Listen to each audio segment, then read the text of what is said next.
Ang ganda-ganda ng mga punong kahoy. Spring. Ngayon ang kanilang mga bulaklak.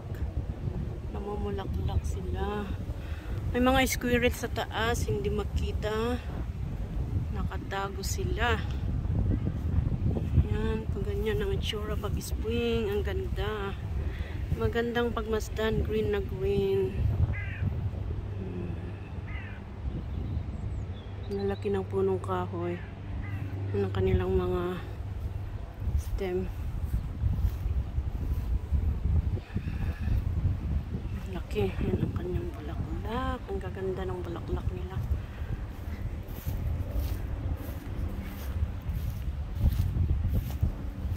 Guys. Ito ang mga rose. Tapos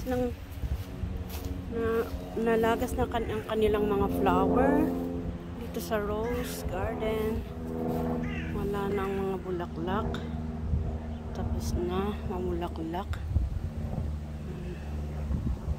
Gandang pakinggan ng mga huni ng ibon.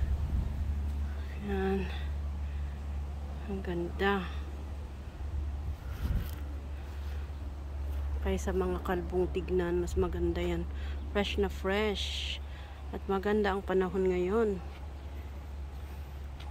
Last week umuulan. Yesterday.